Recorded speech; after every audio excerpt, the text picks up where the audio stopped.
감사합니다. 서로 축복하며 인사하실까요? 여러분 축복하고 인사하실 때 내가 지을 수 있는 가장 아름다운 표정으로 서로 인사하시겠습니다. 네, 잘 오셨습니다. 잘 오셨습니다. 잘 오셨습니다. 잘 오셨습니다. 네, 잘 오셨습니다. 오늘도 거룩한 자리를 잊지 않고 나오신 모든 주의 종들에게 그리스도의 풍성한 은혜가 함께 하시기를 주님의 이름으로 축원합니다. 요즘 우리가 새벽과 주일 오후에 예레미야서를 묵상하고 있습니다. 오후에 예레미야를 강의하고 있는데 이번 달 매일 성경 본문이 또 예레미야라서 다른 본문을 할까 하다가 또 언제고 있을 수도 있는 일이겠다 싶어서 새벽과 주일 오후가 예레미야서로 진행되고 있습니다. 예레미야, 눈물의 선지자 그런 별명이 있죠.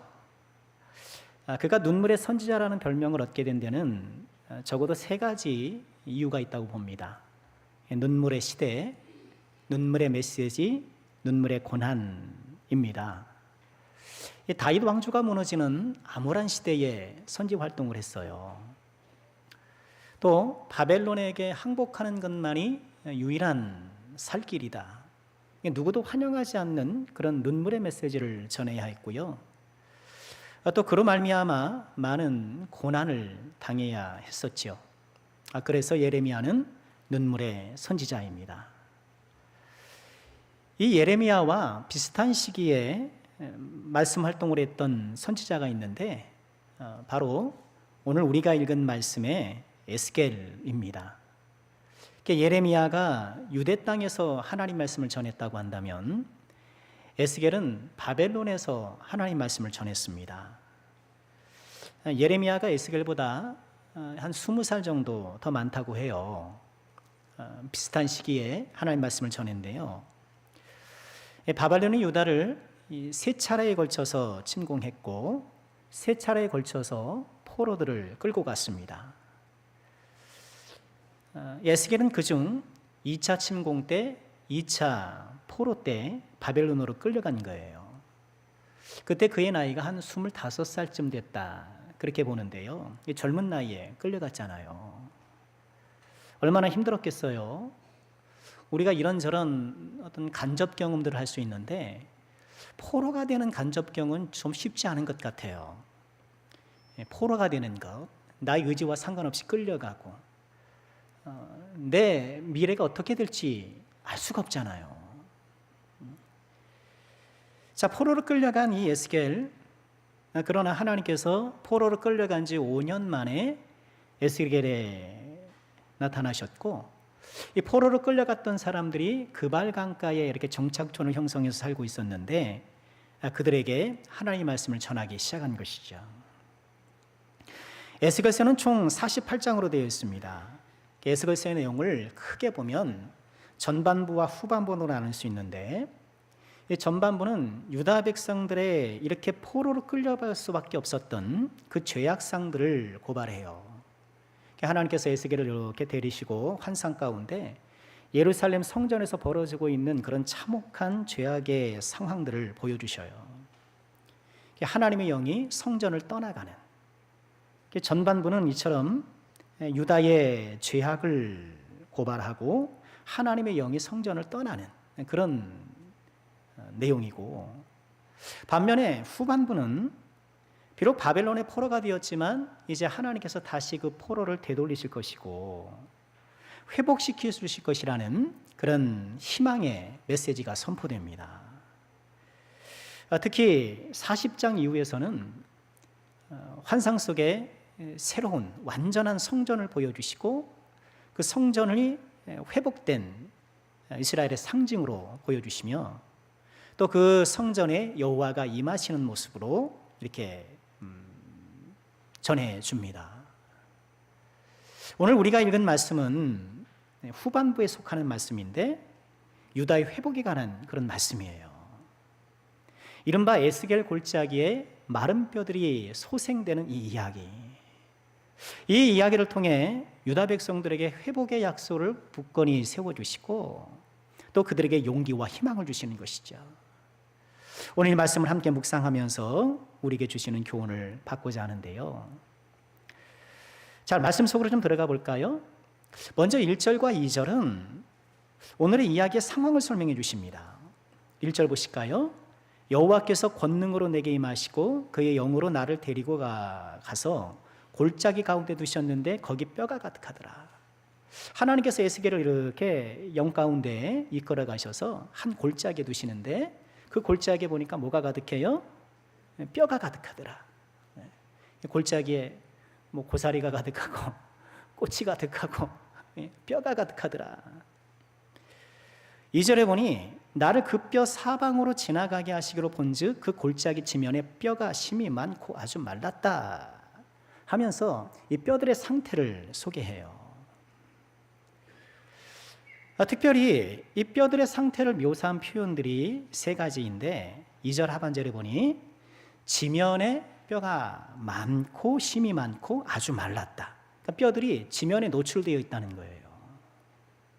또 그 뼈가 무척 많아요. 그리고 뼈가 아주 말랐다. 그 상태로 오래 방치되었다라는 얘기겠죠. 이 뼈들의 상태를 다음에 세 단어로 표현할 수 있을 것 같아요.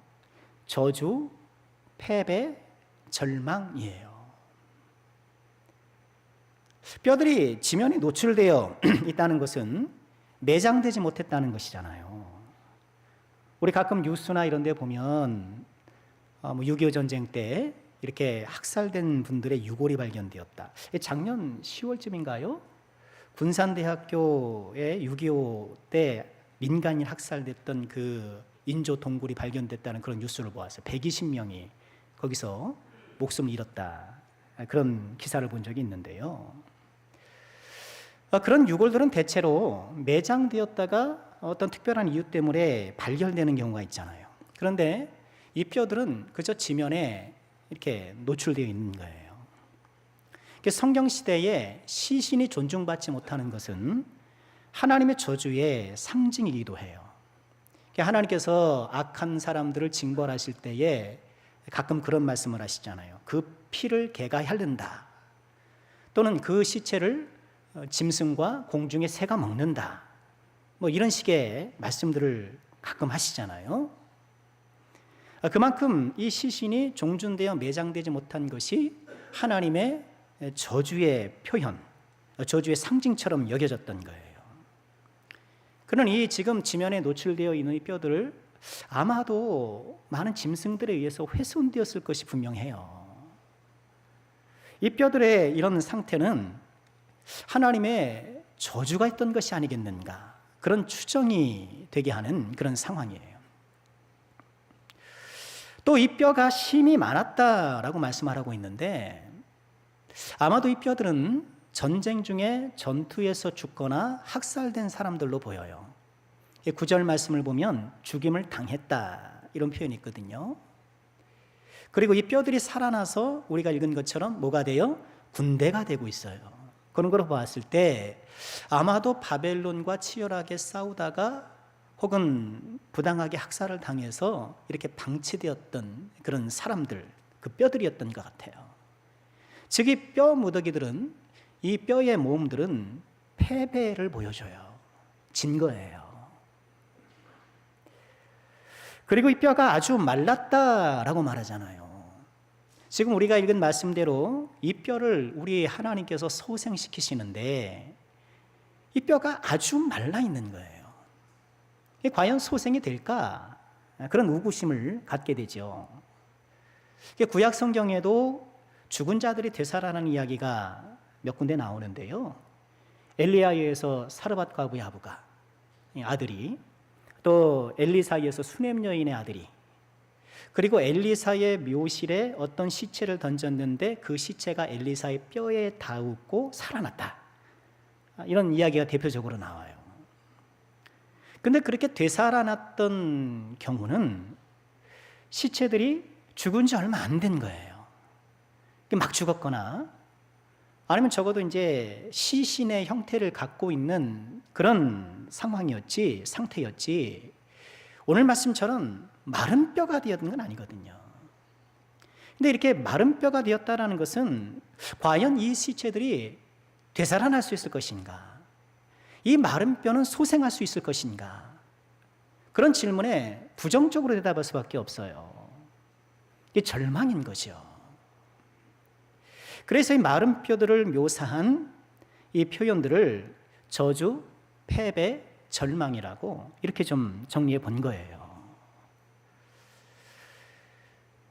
그런데 하나님께서는 이런 마른 뼈들이 지금 바벨론으로 포로로 끌려온 유다 백성들의 모습이라고 말씀을 하셔요. 11절에 이 뼈들에 대한 의미를 해설해 주시죠. 보실까요? 또 내게 이르시되 인자야 이 뼈들은 누구라? 이스라엘 온 족속이라. 그들이 이르기를 우리의 뼈들이 말랐고 우리의 소망이 없어졌으니 우리는 다 멸절되었다 하느니라. 포로로 끌려왔어요. 물론 본인들이 잘못해서 죄 때문에 그런다라고 지금 선지자가 얘기하지만 보통 죄인들은 선뜻 동의가 안 되거든요. 그걸 담담하게 받기가 어려운 거예요. 내가 죄를 지었다 하기로서니 이렇게까지 하시겠는가? 완전히 짓밟아버리시고 황폐하게 만드시고 이렇게 줄줄이 굴비처럼 엮여가지고 포로로 끌려오게 하시고 이 정도까지 하시겠는가? 하나님이 왜 나에게 이렇게 대하시는가? 이 저주적 상황으로 생각하는 거예요. 포로를 끌려갔으니 그 마음에 얼마나 깊은 패배감이 서려 있겠습니까? 패배감. 무엇보다도 지금 이 상황이 개선되어지고 이 포로 상황에서 해방되어리라는 소망이 보이질 않는 거예요. 그러니까 우리가 아무리 어렵다 하더라도 지금 힘들다 하더라도 그래도 내가 조금 참으면 괜찮고 좀 시간이 지나면 괜찮고 이렇게 미래에 대한 소망이 있을 때 우리가 힘이 나는 거잖아요. 근데 그 소망이 없어요. 왜 더 절망할 수밖에 없었는가? 지금 이들이 포로로 끌려온 지 이제 12년째 10월 3일 에스겔 33장 21절로 가면 포로로 끌려온 지 12년쯤 됐는데 이런 소식이 들려와요. 우리가 사로잡힌 지 12째 해 10째 달 5째 날에 예루살렘으로부터 도망하여 온 자가 내게 나와 말하기를 그 성이 함락되었도다. 지금 2차 포로 때 끌려온 사람들이잖아요. 근데 3차 포로 때 완전히 멸망하거든요. 유다 왕조가 끝나요. 마지막 시드기야 왕은 두 놈이 뽑히고 아주 비참한 처참한 대우를 받거든요. 지금 포로로 끌려온 사람들이 그래도 아직은 고국이 살아있고 왕이 있고 어쨌든 군대가 있고 애국도 있으니까 그래도 뭔가 좀 해주지 않을까? 좀 일말의 희망을 가질 수 있었는데 그들에게 들린 소식은 그 성이 예루살렘이 함락됐다는 거예요. 모든 기대가 모든 희망이 와르르 무너지는 것이죠. 그야말로 참 뼈가 마르는 상황 아니겠습니까? 오늘 이 뼈 이야기를 우리가 보게 되는데 성경 곳곳에 보면 이렇게 온갖 고난과 시련으로 무너지는 마음을 뼈에 견주어서 말씀하는 말씀들이 종종 나와요. 시편 30편 3절에 보면 종일 신음함으로 내 뼈가 쇠했습니다. 내 뼈가 쇠했습니다. 잠언 17장 22절에도 마음의 즐거움은 양약이지만 심령의 근심은 뼈를 마르게 한다.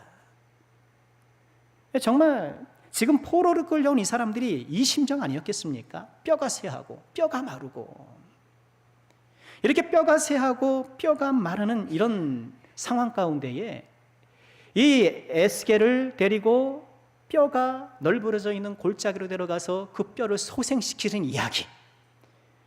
여러분 이것이 지금 어떤 메시지인지 벌써 우리는 짐작되지 않습니까? 뼈가 마르는 절대 절망의 나락에 빠진 이스라엘 백성들에게 마른 뼈도 하나님의 능력으로 소생케 됨을 보여줌을 통하여서 그들을 위로하고 그들을 격려하고 그들을 일으켜 세워주시려는 거예요. 여러분 요즘 여러분의 뼈는 건강하십니까? 여러분의 뼈는 편안하십니까? 우리도 간혹 이 세상을 살면서 참 뼈가 마를 듯한 그럴 때가 있지 않습니까? 하나님 나에게 왜 이러시나? 하나님 나에게 왜 이러시나? 야심차게 시작하고 추진했던 일들이 허망하게 무너질 때가 있는 거예요. 열심히 시험 공부했는데, 열심히 제가 뭔가 좀 인생의 돌파구를 마련해 보려고 그렇게 뭐 애쓰고 뭐 대출도 받아보고 그렇게 막 벌부등 쳤는데 번번이 무너지는 거예요. 도무지 내 인생의 탈출구가 보이지 않는 절망의 어두움이 오늘 무덤이라는 표현도 나오는데, 이 내 인생을 참 캄캄한 무덤 속에 가둬두는 것 같은 이 뼈를 마르게 하는 이런 상황들. 그러나 오늘 말씀을 통해서 우리가 다시 한번 어떤 소망을 얻게 됩니까? 마른 뼈도 능히 솟생케 하시는 주님의 능력에 힘입어서 우리의 뼈가 마르는 모든 상황 가운데도 역사하시는 주님의 능력으로 우리의 심령과 인생도 솟생케 되는 그런 소망을 새롭게 붙드시기를 주님의 이름으로 축원합니다. 자, 하나님은 어떻게 이런 마른 뼈들을 솟생시키실까요? 두 가지를 묵상해 보고 싶어요. 첫 번째는 하나님의 말씀이에요.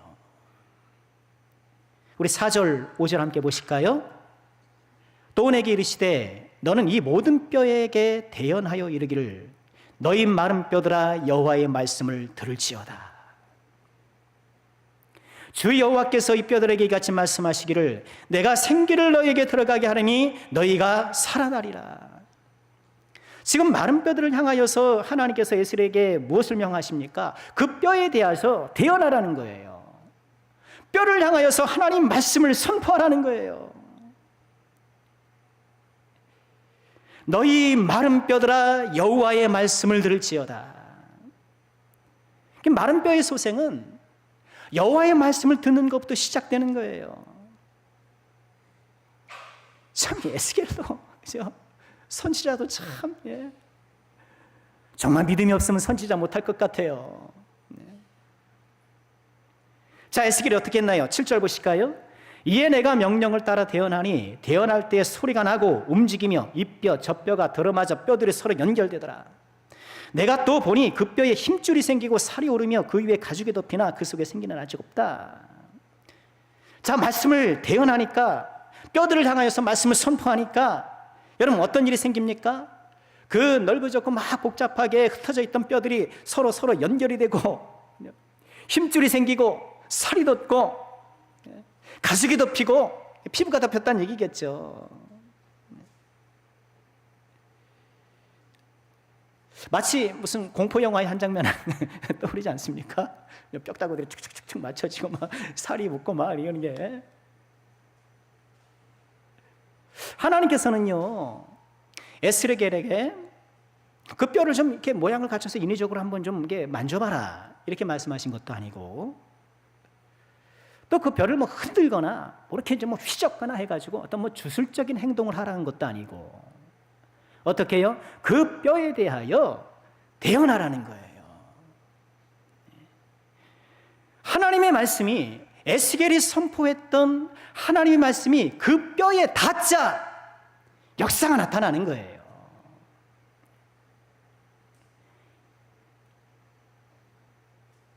마른 뼈처럼 절망 가운데 내 인생에 소망으로 전환되는 것 어디서부터 시작됩니까? 하나님의 말씀이 내 심령에 닿는 것부터 시작되는 거예요.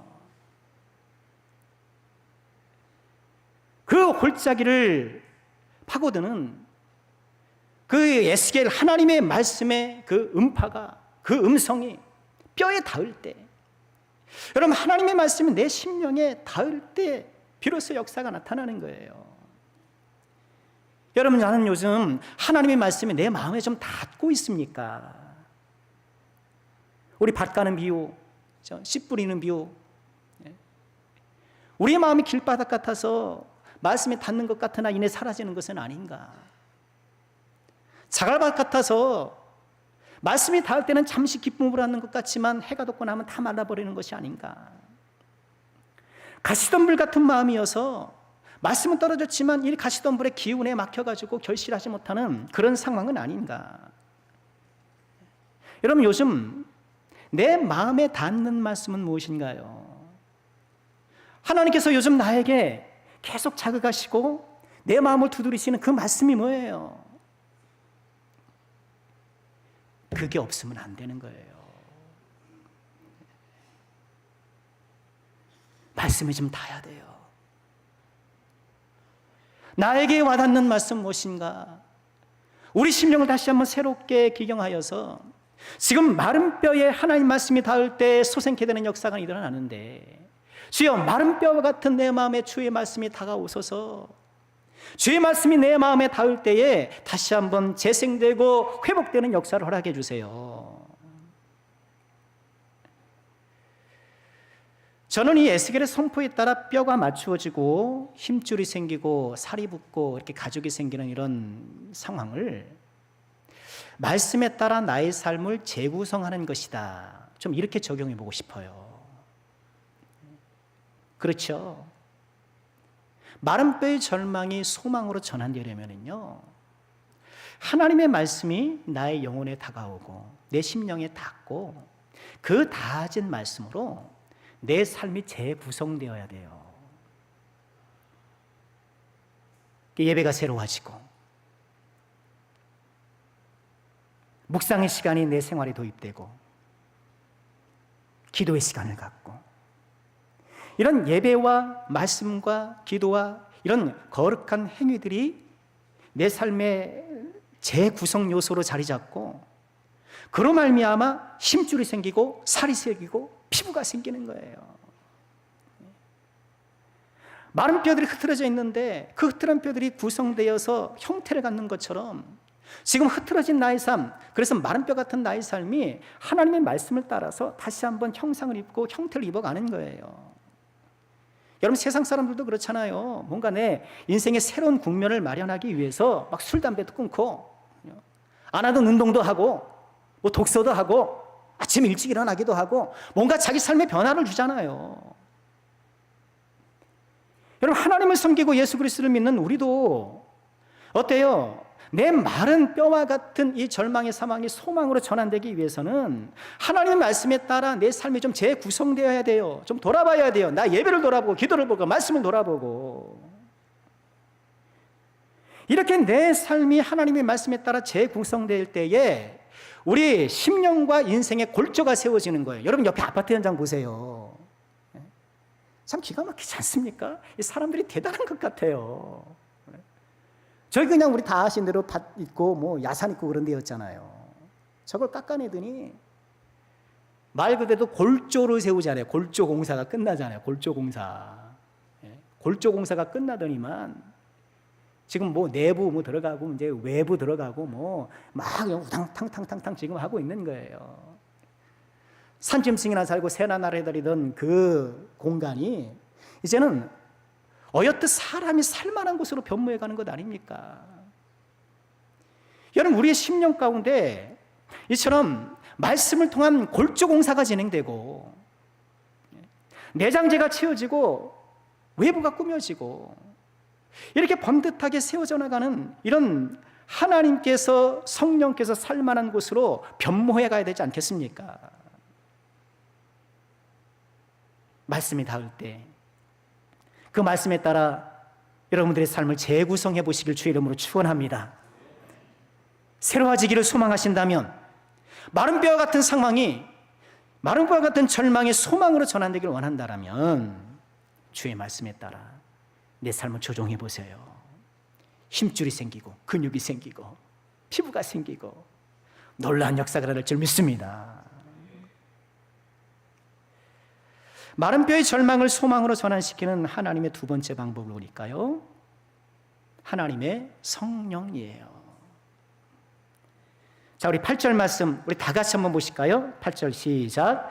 내가 또 보니 그 뼈에 힘줄이 생기고 살이 오르며 그 위에 가죽이 덮이나 그 속에 생기는 없더라. 말씀에 따라 이 뼈들이 맞춰지고 힘줄과 살과 가죽이 이렇게 생기는 것까지는 좋았는데 이것이 아직 끝난 건 아니에요. 여기 뭐가 더 나가야 합니까? 여기에 뭐가 아직 없더라? 생기가 없더라는 거예요. 생기가 없더라는 거예요. 그래서 하나님께서 에스겔에게 이렇게 말씀을 하시죠. 9절 말씀 보실까요? 또 내게 이르시되 인자야 너는 생기를 향하여 대언하라. 앞서는 뼈에 대하여 대언하라 하셨는데 생기에 대하여 대언하라. 이르기를 주 여호와께서 이같이 말씀하시기를 생기야 사방에서부터 와서 이 죽음을 당한 자에게 불어서 살아나게 하라 하셨다. 생기를 향하여 대언하라. 그래서 어떻게 됐나요? 우리 10절 말씀도 같이 한번 읽어볼까요? 시작. 이에 내가 그 명령대로 대언하였더니 생기가 그들에게 들어가매 그들이 곧 살아나서 일어나 서는데 극히 큰 군대더라. 뼈가 모아지고 힘줄과 근육과 가죽은 입혀졌는데 아직 생기가 없더라는 거예요. 우리 삶의 말씀에 따라 재구성되기는 했는데 거기에 아직 뭐가 부족한 거예요? 생기가 부족한 거예요. 오늘날 우리의 문제가 좀 이런 게 아닐까요? 우리 신앙생활을 이렇게 돌아보면 나름 신앙생활의 외적 요소들을 갖춰가요. 주일에 예배하고 또 성경도 읽고 또 기도도 하고 좋죠. 그렇게 해야 돼요.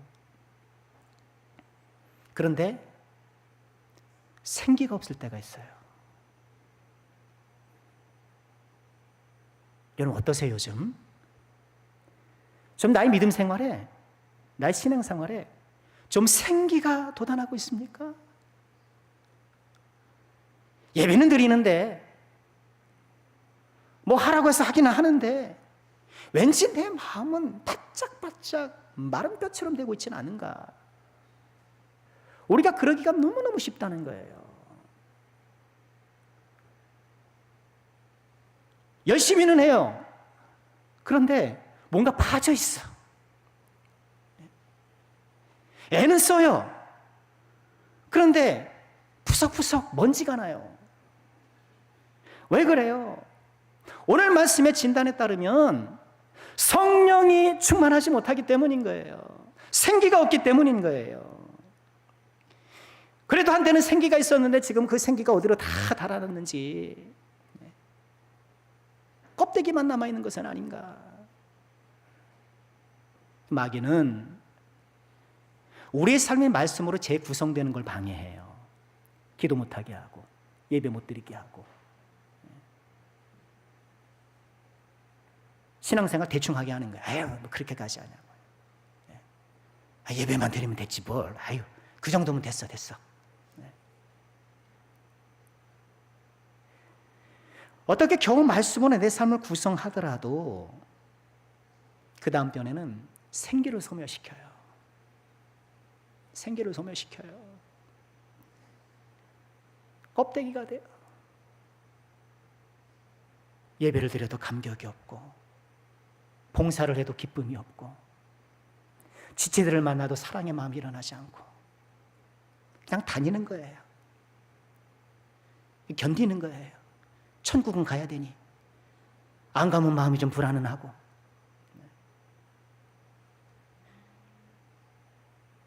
지금 나는 생기 있는 믿음인가? 오늘 예배를 시작하면서 시편 23편을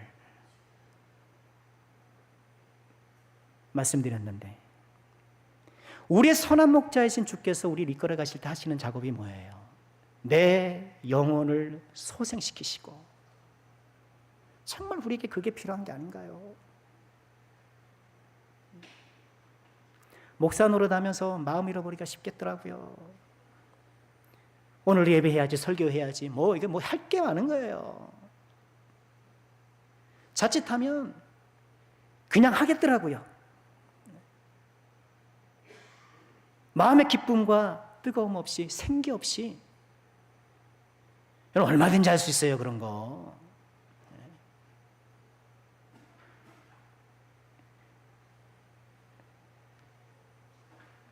그저 형태를 갖춘 것으로, 그저 모양이 있는 것으로 우리는 만족하고 생기가 없는 이 심각한 상황을 방치한 채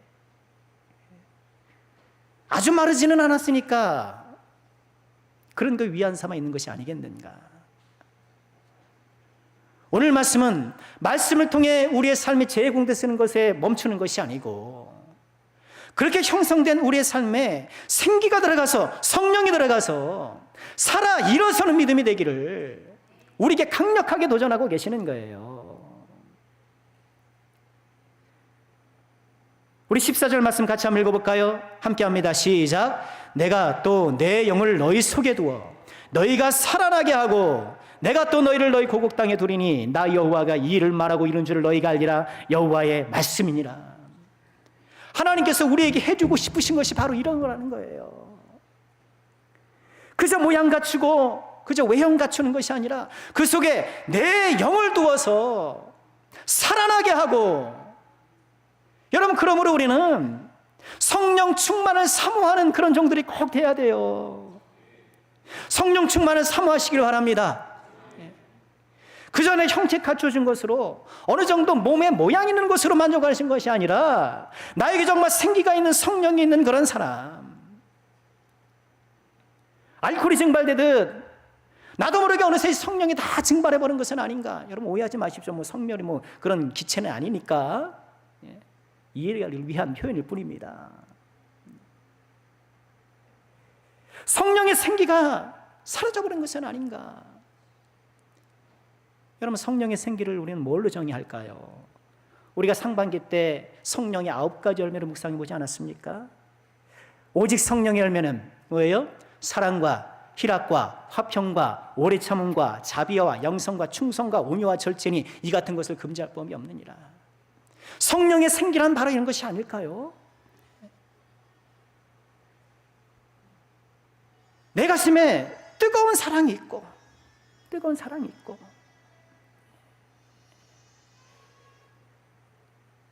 나름 모양을 갖춰서 신앙생활하는데 이 사랑이 증발돼 버린 거예요. 희락이 사라졌어요. 기쁘질 않아.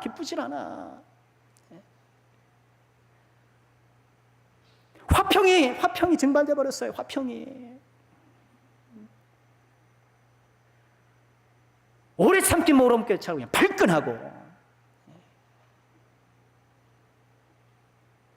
여러분 자비가 뭐라고 우리는 그때 같이 묵상했었네요. 자비가 뭔가요? 자비는 사랑의 한 부분이라고 우리 같이 나눴었잖아요. 자비는 두 가지예요. 뭐예요? 의무를 초월하고 또 뭘 초월해요? 보상을 초월하고. 근데 자비롭지가 않아. 의무마저도 내팽겨치고 헛된 보상을 바라고 있는 것이 아닌가. 온유, 절제, 충성. 여러분 내 심령에 이 성령의 생기들은 지금 안녕하십니까? 이 성령의 생기들이 지금 내 안에 아주 꿈틀꿈틀 역사해서 정말 생기발랄한 그런 믿음이 되고 있는가?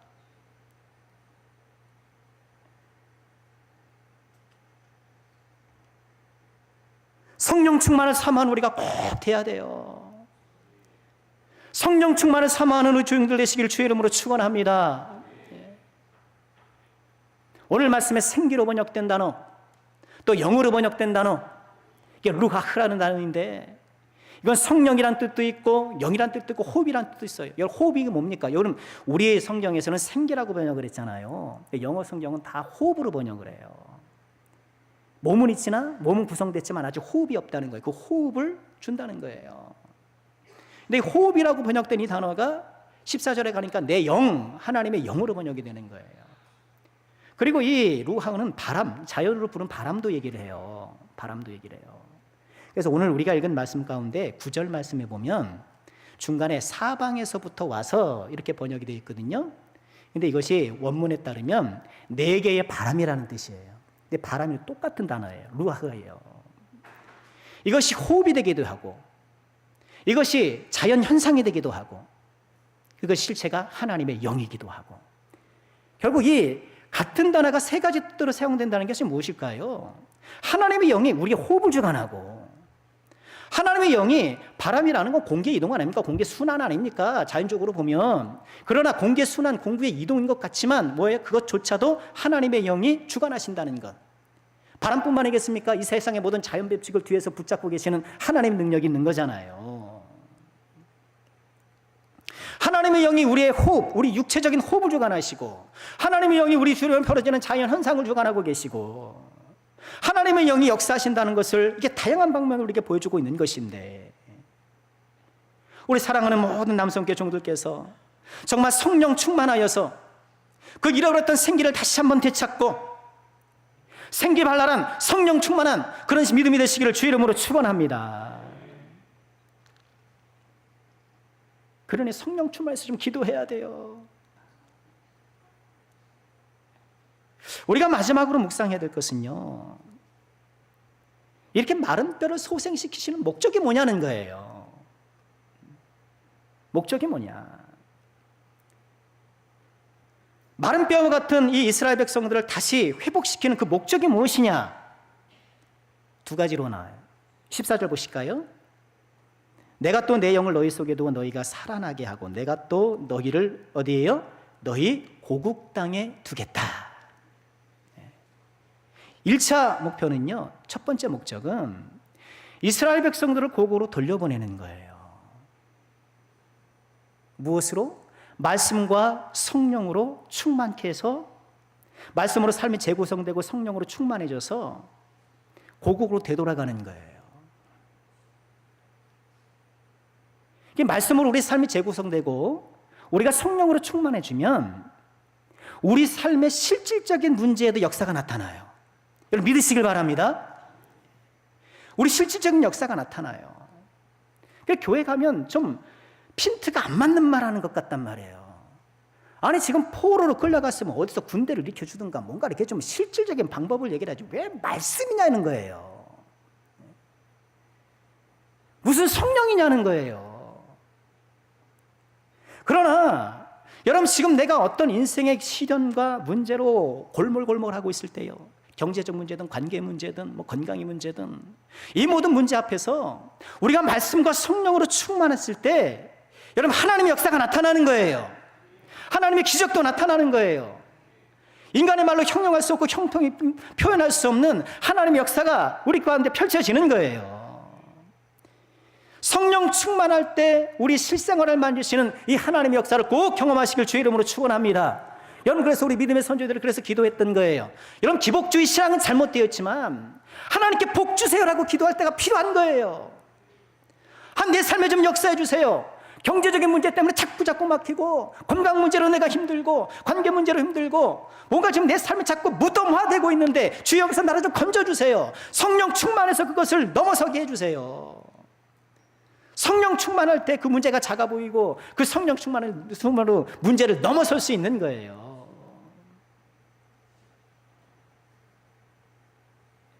그런데 이스라엘이 고국으로 돌아가는 것은요, 마른 뼈를 소생케 하는 최종 목적은 아니에요. 최종 목적은 13절에 나와 있습니다. 다 같이 한번 읽어볼까요? 시작.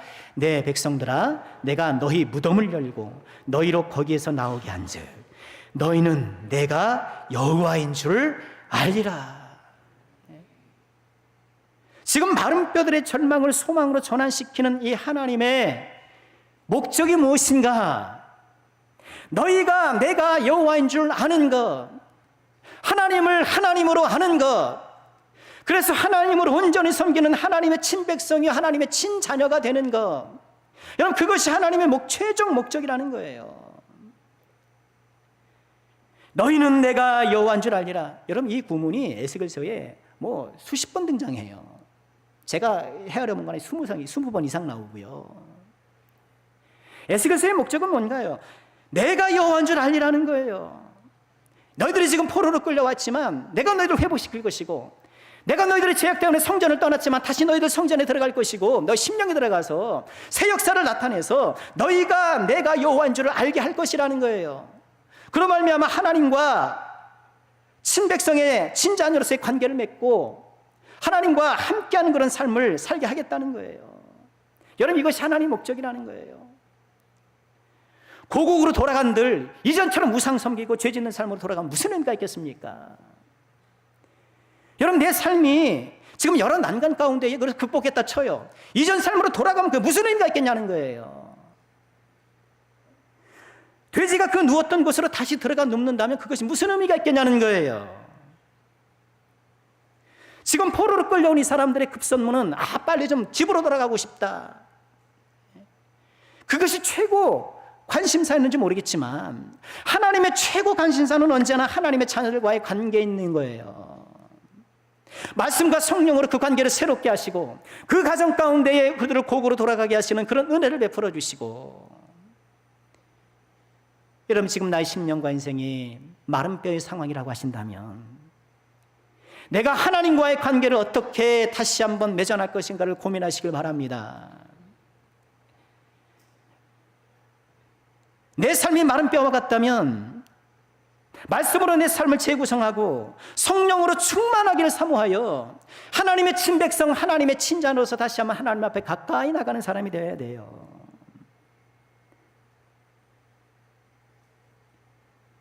말씀을 정리해 보려고 해요.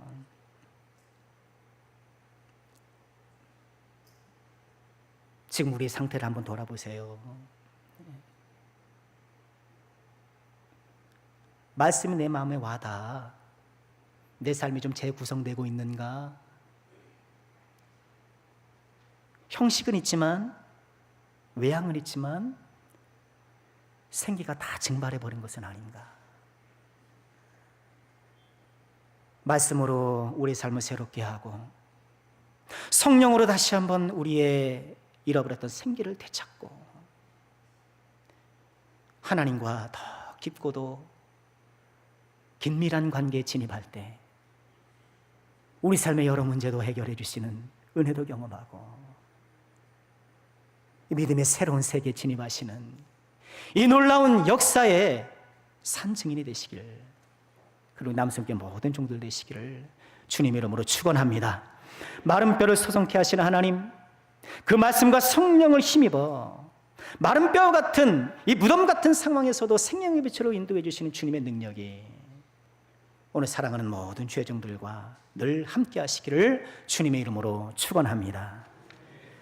자, 우리 함께 하나님을 찬양하고 함께 기도했으면 좋겠습니다.